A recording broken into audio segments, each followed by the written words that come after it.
Nasa sayo kung ano pipiliin mo, uubusin mo yung lakas mo sa kakatunganga sa bahay o uubusin mo yung lakas mo sa mga makabuluhang bagay. Huwag ka mag-alala kasi kahit saan dyan, may mararating ka.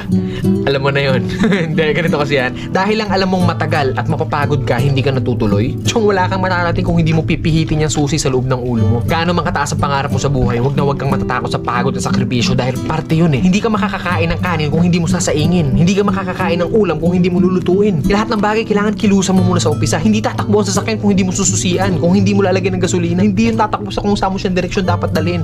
Kailangan kumilos ka. Kailangan ng lakas mo para marating mo kung ano yung gusto mong marating sa buhay. Kasi kung hihiga ka lang dyan, wala mangyayari talaga sa'yo. Hindi po pwede na inaasal natin lahat sa Diyos na parang nasa Diyos, lagi kong idadasal sa Diyos. Hindi po pwede yun. Sabi nga nila, di ba, nasa Diyos ang awa, nasa tao ang gawa. So depende yan sa'yo kung ano yung gusto mong kilos. Sabi nga, work smart, not hard. Hard work nga yung ginagawa mo, pero sablay naman yung mga diskarte mo. Wala rin mangyayari, di ba? Smart move yung ginagawa mo, pero swabe lahat. Kailangan mo lang talaga gamitan ng tamang isip at tamang puso sa lahat ng bagay. Ang pangarap, parang nagtatanim ng puno. Malaki pangarap mo, malaking puno yung kailangan mong itanim. Hindi naman pwede maghukay ka ng mababaw lang. Hindi naman pwedeng konting tubig lang yung ididalig mo dyan. Kung gusto mo ng malaking puno, malaking trabaho ang kapalit nun. At nasa sayo yun. Then pag nagbunga na yun, hindi po pwede na hayaan mo na lang bumunga yan dyan. Hindi. Kailangan pa rin ng maintenance. Ganun din sa atin. Kung ano yung marating natin, nandoon na tayo sa taas, hindi po pwede na halalan-tutay ka na nandun sa taas. Pag hindi mo diniligan yung puno, magbunga man siya isang beses lang and then sa susunod hindi na ulit. Ganun yung pwede mangyari pag pinabayaan natin kung ano man yung narating natin sa buhay. Mawawala lahat sa'yo. Sayang yung oras. Oras kasi ilang oras lang ang binigay sa atin dito sa mundo. Depende sa atin kung saan natin yun nilalaan. Huwag ka matakot sa pagod kasi yung pagod isang tulog lang yan. Bukas malakas ka na ulit. Matakot ka sa oras na sinayang mo kasi pag lumipas yan,